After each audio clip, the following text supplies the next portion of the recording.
very impressive site with caves, of course, with acoustical properties, and also archaeological structures like this pyramid and also the Great Ball Court, which have acoustical properties. This is something that can be observed, but what is being done with these phenomena? That is something that I want to discuss with you briefly. The point is that this structure, how you see it, is completely reconstructed.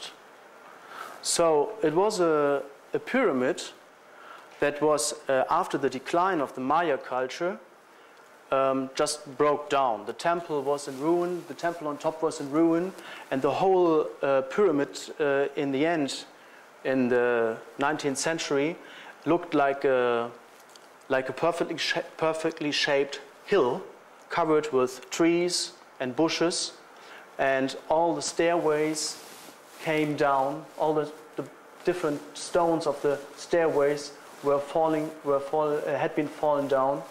And in the 1920s, American archaeologists came and at first cleaned this hill from the trees and the bushes, and then cleaned the hill from the rubbish that came down, and started to reconstruct the building from the bottom to the top again, using modern materials like concrete.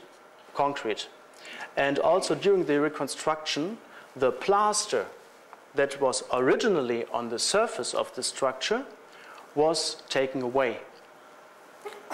By accident, one might say, but it was, that was, of course, a big damage to the original structure, or what has been left, especially at the lower areas of the building. So what David Lubman and others, he was not the first one who observed the effect, did, they were just visiting the sites and walked around and just made something like this, clapping in their hands, and suddenly discovered that there are acoustic effects, especially in front of the staircase of the pyramid. There's a specific reflection. So David Lubman started he is an acoustician. He has nothing to do with the archaeology, and there you can see what can happen, because he just put together all the information that he found. And we don't know what was the purpose of this structure. In Spanish times, it was called El Castillo, the castle. Then some archaeologists named the pyramid Pyramid of Kukulkan, Pyramid of the Feathered Serpent, because of a very interesting shadow and light phenomena that can be observed on this structure during the spring and autumn equinoxes.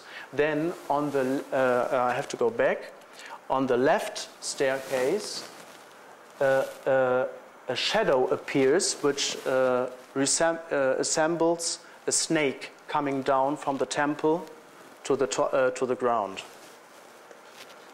And therefore, the structure was named Pyramid of Kukulkan, of the Feathered Serpent. David Lubman just took this information and put it together in his own way of interpreting these phenomena.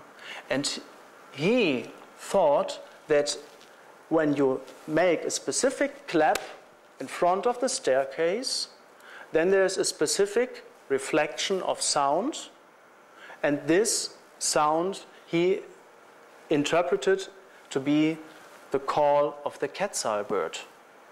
The quetzal bird, which was related to Kukulkan, to the feathered serpent in ancient Maya mythology.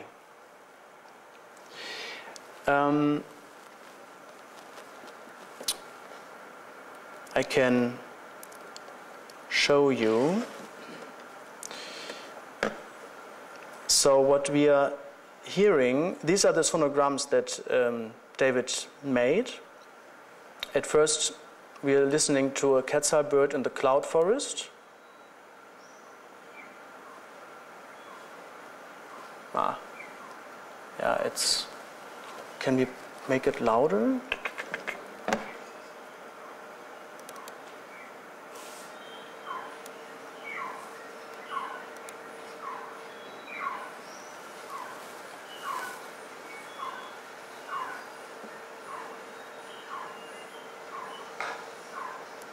And now the reflection.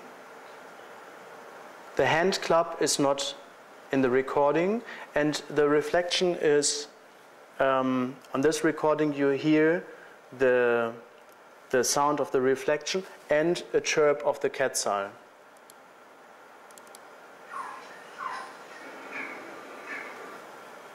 This is the quetzal.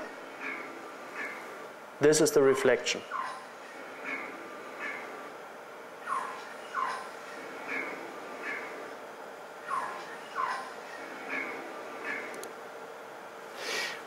For me, there's not so much evidence, I must say. So there's lots of speculation.